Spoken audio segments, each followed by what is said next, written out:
Well, hello, we're here in Newcastle ahead of the wb&sons Saturday the 9th of October sale. Bidding starts at 11 o'clock in the morning.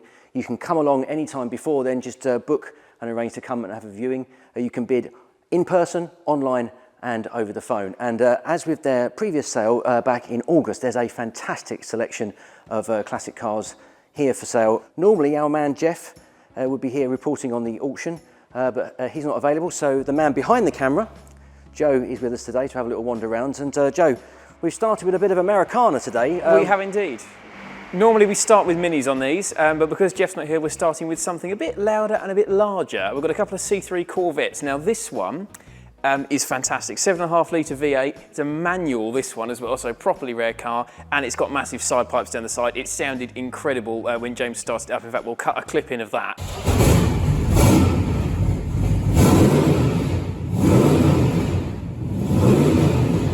But we're going to talk more about this one. It's a 1978 anniversary C3. Now, it's unusual in the red. Most of these came in the silver, and I think this is just gorgeous. I'm not a big American car fan, Joe, I'm not going to lie to you, but I would definitely have a Corvette. And I believe they made more C3s than any of the other generations. I think they made over 53,000 of them. You're quite right. And I think I would have this one. For a UK bit of Americana, I would It's have classy, this. This is a 5.7 litre small block, so it's the more kind of popular Chevy V8. You'll have more support for this in the UK, which is quite important. And it's an auto. It's an automatic. It's a 3-speed auto. Here's a fun fact for you. The same 3-speed auto you'll find in our Bentley Turbo R, in fact. I really like C3 Corvettes. This one's in fantastic condition. It's the right spec. I love it. I really want it. Plus, you won't burn your legs when you get out of this one, whereas you may with those big side exhausts. As much as I love this, with Jeff not here, there is a bit too little mini action going on. So without further ado, let's have some minis as well. We do need some minis for Jeff, don't we? So here we've got this 40th anniversary one. 1999. This particular one has come from Japan, which means it's got a speedo in kilometres, but it translates to 28,000 miles on this one. It's good, right? Properly low.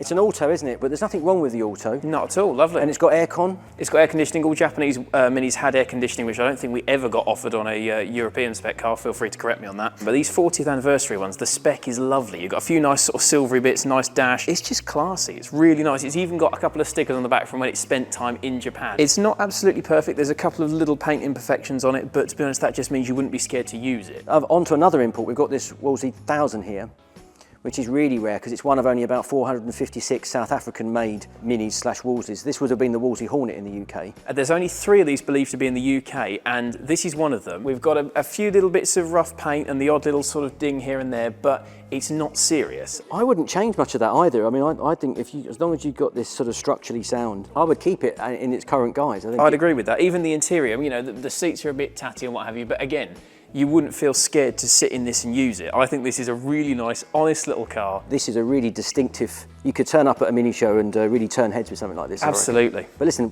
Jeff's not here. We don't have to talk about minis all the time. Let's go on to something else. Yeah. I'm liking the look of this. What about this? 1969 MGB GT.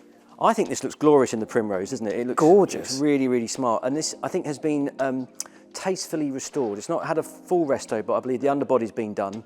It's got mini lights on it, just a little bit different. Engine's been rebuilt, hasn't it? It has. It's got the sort of slatted grille on it as opposed to the chrome one that you see more often. I think that's lovely. I mean, I think that's the point. It's the right era of MGB for me. The interior, it's had new carpets, but the seats and everything have that kind of nice original patina about them, which they're just original enough. And the steering wheel, I believe, it looks a bit like a Motolita, but it's black, which goes in really nice with the rest of the interior. This is just a really classy MGB. That's definitely one to keep an eye out for.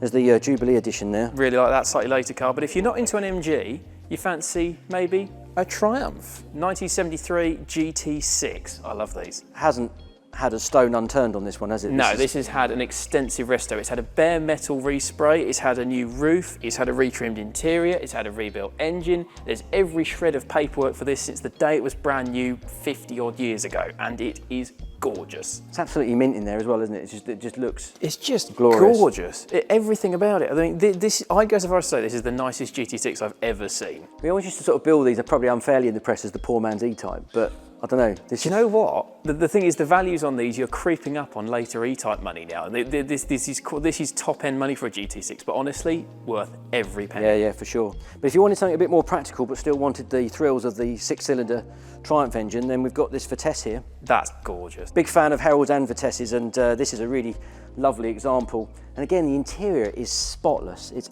absolutely immaculate. It smells delicious in there. The roof is in really good condition. The paint, I mean, that green is lovely. Really, really nice. Yeah, and again, they're just getting rarer. The values are creeping up, but you know, this is a bit more affordable than that GT6. And controversially, because a lot of people put white walls on Vitesses, I'm really glad this one doesn't have them. I think that just looks properly classy, properly nice. This is a nice understated example, isn't it, actually, which I think works really well. £10,000 to £12,000 estimate, which again is fairly high for one of these, but I think this is a really good example for that money. I don't think you could go wrong. No, absolutely love it. But if you fancy something more modern, a trio of modern classic front-wheel drive fun boxes. How about these? And you wanted to start with this Corsa, didn't you? I did. I wouldn't say that very often, but this Corsa is awesome. So it's a 1997 Vauxhall Corsa. It's got a 2-litre 8-valve red top in it, and it's basically been designed as a starter motorsport car. So we've got a couple of Cobra bucket seats in it, harnesses. The roll cage in it is 500 quid, apparently. It's just been stripped out, bare bones, bigger wheels on it. It's got bonnet pins. It's even got a mount there for a GoPro camera. So if you want to be a bit of a YouTube hero, you can start with this as well. I just think this is a really good way into kind of starter budget motorsport. This is really cool. Great bang for buck as well. Yeah, no, I agree with that.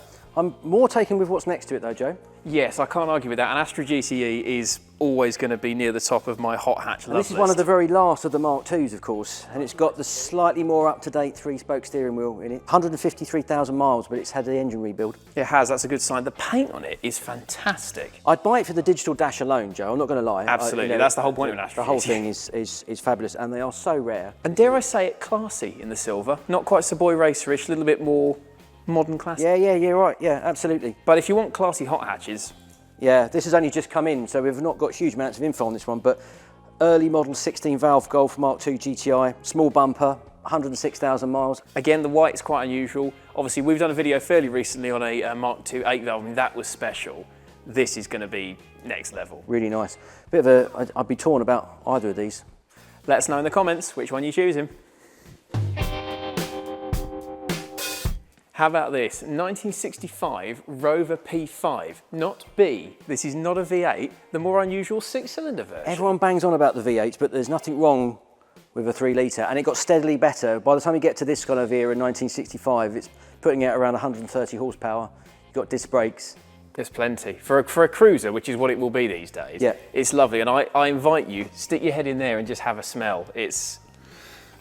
It's fantastic. And this is a totally usable example. It's not perfect by any means, but it's completely presentable. A couple of hours with some polish, take it down your local classic car show, and you know what? You'll get more than a few head turns. I think it's lovely. Yeah, no, absolutely. But if you want to go to Rover's parent company, at least for a short while, you can look at this BMW E36 M3. This I adore because it's an E36 M3 4-door, which was the first 4-door M3. It's a manual gearbox as well, driver's choice, lovely Boston green. Quite a rare colour. Very rare colour on an M3, we like that. And hasn't this had a few little things done to it as well? Very subtle, sort of eye-back lowered springs, an AC Schnitzer exhaust. So it's going to sound the business, and it looks the business, obviously. Subtly modified, but in a way that it still looks original. So the number plate, M3 Taxi, that is included as well. Yep, so if you've got an Uber gig. Well, put the kids in the back of this. Maybe you should get this. You're a family man. Has it got Isofix? Oh yeah, you can't believe I'm even asking that question. I know what won't have Isofix.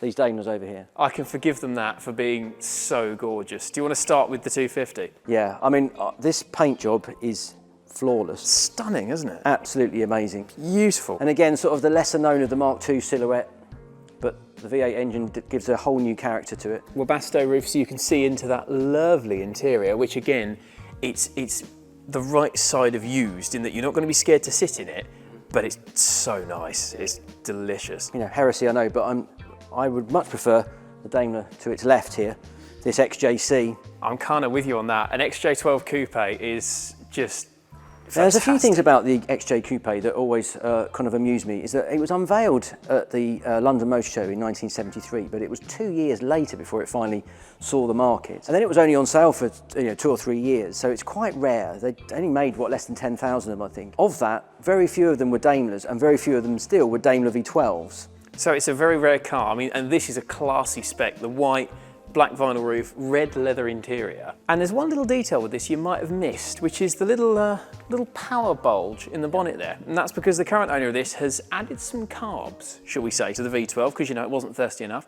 But yes. I am told by James from wb&sons that if you get on it when you're rolling in this thing, it will break loose, which is quite interesting. Bit of a Daimler hot rod we've got going on here. But we've got some more modern stuff over here, Joe. We have indeed. How about this? MG-TF, which you don't hear a great deal about these days. In 2022, it's the 20th anniversary of the TF, and these are still very affordable, great to drive still. Yeah, I think the spec on this one's lovely. You've got a sort of light metallic blue inside, half leather seats. Looks clean, doesn't it? Looks really nice actually, because the thing is, TFs are cheap enough at the moment that a lot of them are a bit on the scruffy side. They have the odd little ding or the odd little bit of rust. This one, I've walked around it, is lovely. The this wheels one looks curved. like worth keeping and preserving, right? It's got a good hood on it. Even things like the rear lights aren't cracked and the badges aren't delaminated. If you want a TF, and this is a really late one on an 05 plate, this is well worth a look. Yeah, absolutely. But if you want something maybe a bit more prestige. Yeah, a bit Germanic. BMW Z3. Joe, you and I were talking in the car on the way up to Newcastle yesterday about how the Z3s are coming into their own, because I think some people thought the styling was a bit faddish when it first came out, but I think they've aged really well, and as a distinctive modern classic, I think the Z3 is hard to beat. It's aged into a really classy looking car, isn't it? And I think this one is discreet, subtle, the smaller wheels, the black. It's only the 1.9, but actually, as an alternative to an MX-5, perfect. It's really dependable, and you could basically daily a rotor like this. 100%. And it's great. It's comfortable. It's actually exciting enough to drive. I don't think you can go wrong with it. Like you say, it's aged into quite a classy thing. The interior on this one is near mint. It's really clean. It's lovely, isn't it? Even the seats aren't all worn away. The wind deflector's all good. You know what? I'd buy this. I think it's lovely. Yep. But anyway, talking about rotors with the roof off, the sun's shining outside. Let's go and have a look. The sun is shining. Let's head outside. In the yard. So blinking into the sunlight, yes, is something of a shining member of the auction. This is a BMW 635 CSI, and I absolutely love it.